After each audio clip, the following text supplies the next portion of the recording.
Well, good evening, everyone. This is our Coaching with Coach Greg tonight on Sunday evening, December 2nd. Can you believe it's December already? I just got back from Chicago from Debbie Ledour's amazing car celebration, our regional vice president celebration. There were about 125 people there, and just such an incredible time of celebration and connection with the team, and so excited about month end and Alyssa's team finishing, sticking with it until they finished it. And so I love tonight's topic because it's going to showcase exactly what happened with Alyssa's team and focus on what we can get done in December, rolling right into the new year. So I'm very excited about this topic. So tonight's topic is nobody gets to first. And this is the story about Emily. So Greg, go ahead and take it away. Okay, so this story is about goal setting. And there are two types of goals that I found my players used. One was a future goal, like qualifying for nationals, which was out in the future. And the other was what I call a cycling goal. That was where the goal was broken down into smaller component parts. And one of those would be like win the inning. If we win or tie every inning, we're going to win the game. The story of Emily starts in 1999 when I interviewed for the head varsity fast pitch softball coaching position at Blue Valley High School. And after 2 interviews, the athletic director called me and said he had one more question he wanted to ask me in person. So I drove over during lunchtime and I walked into his office and he said, "This will only take a second." He said, "But I wanted to do this in person."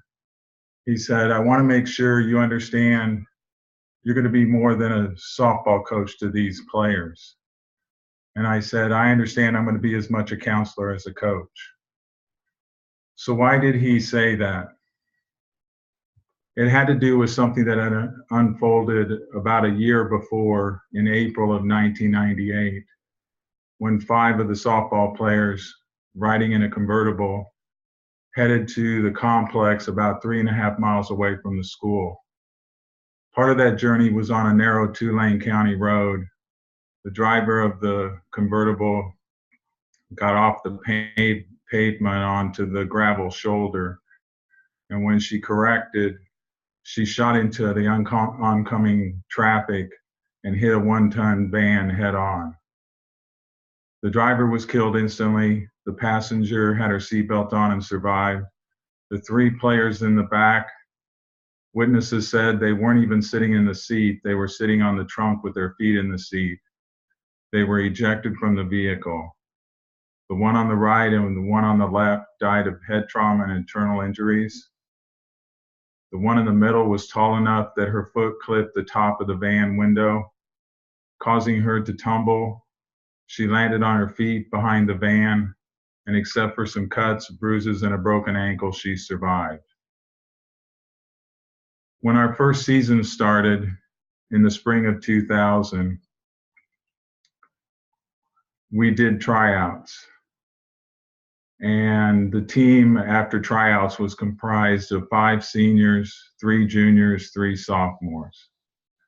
On our second day of practice after tryouts, it rained, and we were waiting for the indoor facility that the boys were using at the time. So I took my players down to the commons, sat them at a table, gave them a 3x5 card, and told them I wanted them to put on one side of the card personal goals, individual personal goals, and on the other side to put team goals. When I got the cards back, I noticed 3 things that caught my attention. The first was every player had listed as their first team goal, win a conference championship. In addition, they had all used the exact same verbiage. That told me there had been some kind of conversation, but who and why. The third thing that caught my attention was it was the fourth layer down. The top layer would be to win state. The next level would be to place at state, come in second or third. The third level would be to qualify for state. But they had chosen the fourth layer down, which didn't make any sense to me, which was win a conference championship. So I pulled the 3 player captains aside and I asked them if there was anything I needed to know about this particular goal. And Jocelyn, who was one of the senior captains, whose younger sister survived the accident when her foot clipped the van window, she said, yeah, we told the players that was our goal. Now, on one hand, I was proud of my players for taking the initiative to set a goal, but I was concerned that not all the players might buy in since they were told that was their goal. I was especially concerned about the sophomores who weren't even at the school when the accident happened. So I inquired a little more about the goal and asked why the fourth layer, why not win state? And Jocelyn said, because all we have to do at our school to get a conference board on the wall in the gym is win conference. And when we get a board on the wall in the gym, we want to put 3 black ribbons, 1 for 2, for 4, for 12. That's how they referred to the players because they were identified by their numbers. So it became clear to me the goal was less about winning and losing and more about honoring their teammates. So even though it was a fourth layer down, I accepted the goal. But I was concerned that this goal out in the future might not produce the intensity and focus that it needed to in games.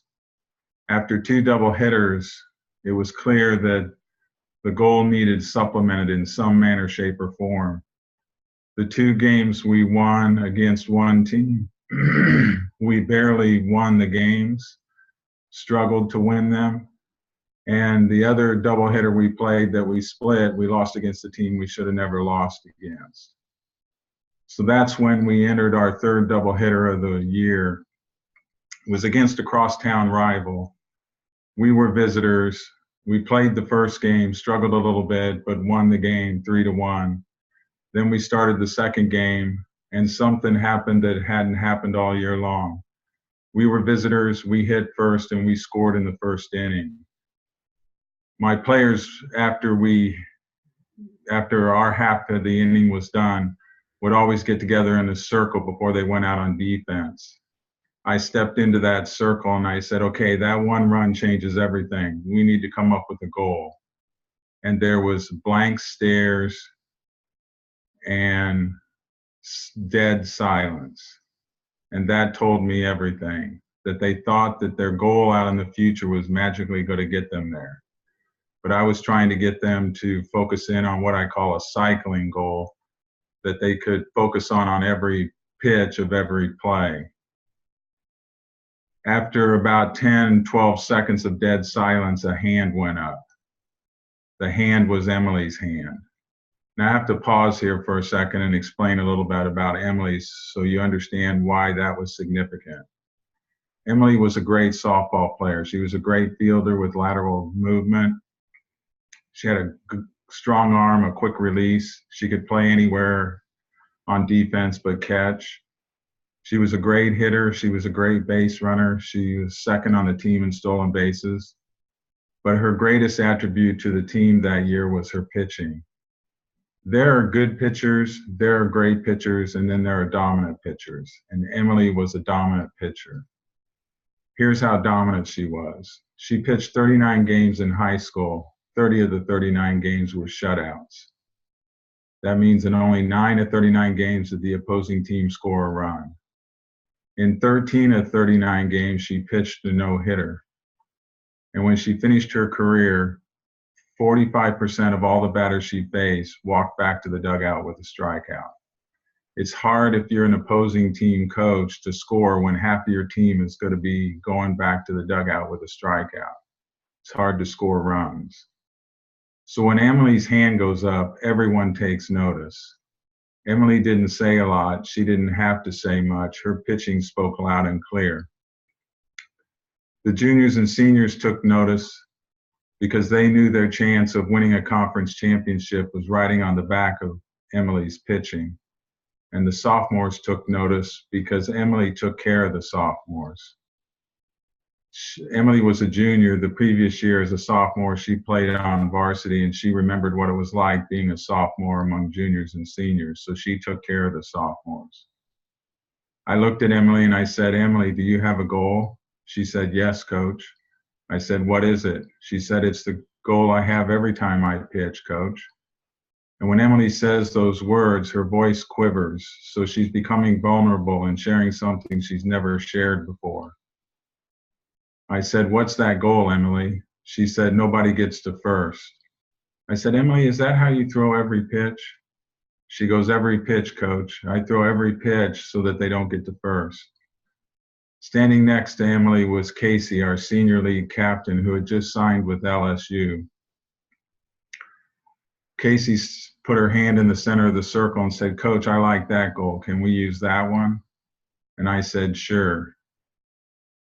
I didn't realize how powerful those few words were until the fifth inning, when a little blooper was hit over Emily's head, halfway between Emily and second base, right between shortstop and second. Casey, our senior league captain, was playing shortstop, and she came sprinting up, barehanded the ball, threw off balance off the wrong foot, barely got the runner at first. After the umpire gave the out sign, Emily came over to help Casey up, and I heard Casey say to Emily, "Emily, she didn't get to first." It was then I realized they had their cycling goal. We finished the game, shook hands with the other team. We won 1-0. We had our post-game meeting. Then I announced the sweep rule was in effect. I had an agreement with my team. If they won both games of a doubleheader, then they got the next day off from practice. When I announced that, there were cheers that went up. Then I asked Emily to step forward, and I handed her a game ball. Now, again, I have to pause here and explain the significance of that. A lot of coaches give out game balls every game. Win or lose, they give out a game ball. Whether their team plays well or poorly, they give out a game ball. I know some coaches who give out multiple game balls every day. And the purpose for that is so that at the end of the year, every player has at least one game ball. It's kind of like the baseball, softball version of everybody gets a trophy. The problem is it has no standard. After our first game of the season, my players asked if I was going to give out a game ball, and I told them no, because a game ball is for an extraordinary performance, and I had not seen an extraordinary performance. So I had not given out a game ball up to this game, which was our sixth game. So when I hand the ball to Emily, you can see her wheels turning. She's trying to figure out why she has a game ball. She looks at me and she says, "But coach, I pitched a shutout before." I said, "Emily, it's not for a shutout." Emily looks at the scoreboard, sees it's a no-hitter. She says, "But coach, I pitched a no-hitter before." I said, "Emily, it's not for a no-hitter." Emily's eyes get big. She looks at the ball. She looks back at me. She says, "Coach, did I pitch a perfect game?" I said, "Yes, Emily, you pitched a perfect game." And I love what Emily says next. She says, "But coach, I was just trying to prevent the runners from getting to first base so we could win." I said, "Well, Emily, no one got to first base, so they couldn't score, and we won. But when no one gets to first base, it's also called a perfect game. Congratulations, kid. That's one of the best pitching performances I've ever witnessed. With that, her team gathered around her, congratulated her, took turns giving her hugs. What is amazing about that story is Emily accomplished one of the most difficult feats in all of sports without pursuing it directly.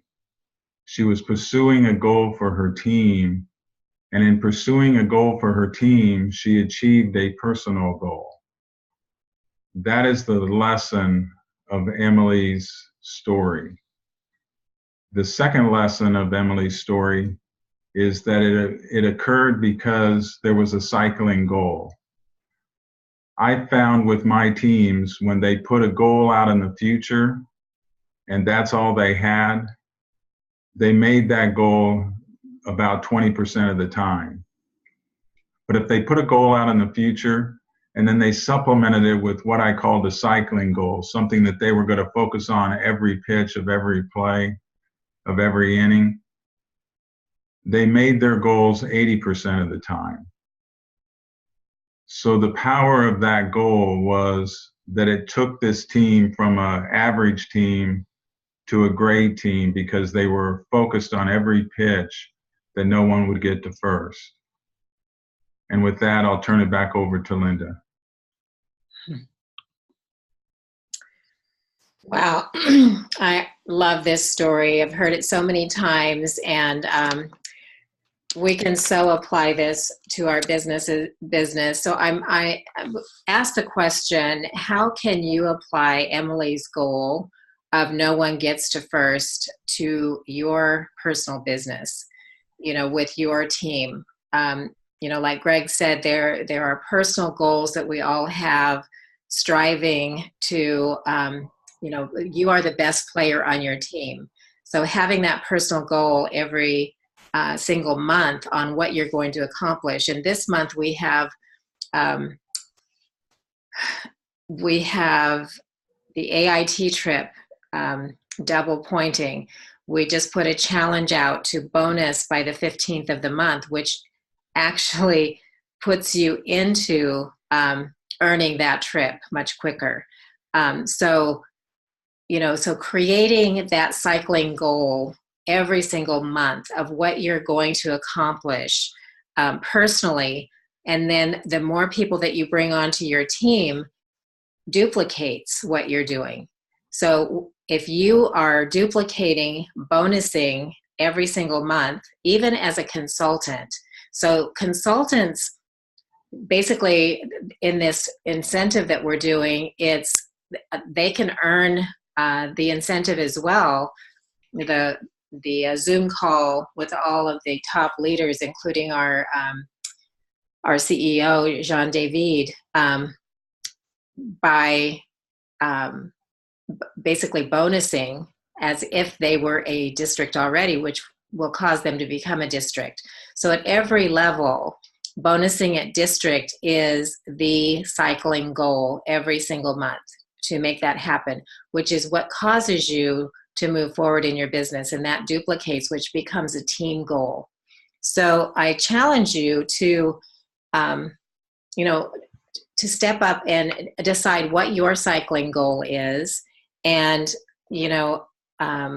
what was the word that you used? The extraordinary performance. Just like Emily, just staying focused. Emily was a quiet leader, had lots of respect from her team just because she went out and did every single time her personal goal. And the team watched that. So the respect was there. So when she shared the goal, no one gets to first, everyone bought into it. So we can't make people do anything if we aren't doing it ourselves. So the best thing to do is example it, and when people have that respect and trust for you because of who you're being or who you've been, and they've observed that, then you're more likely to rally that team goal. And so, seeing what happened with Alyssa Cleland's team shooting to finish region this month when they were really so far away. Like in talking to Alyssa, actually, it was 6 weeks from the time that they decided, or she decided that she was going region. It was 6 weeks that they completed that goal in 2 months. So it was after the Jamaica trip when she decided to step up and go into qualification the month September, October, in October, and then being over 50,000 from finishing the second month, just rallied the team and made a decision that we're going to do this, and everybody pulled together as a team because they were all focused on the same goal. And so I love that, the power of the team that this story exemplifies so well. So Greg, can you think of anything else that you'd like to share as a result of?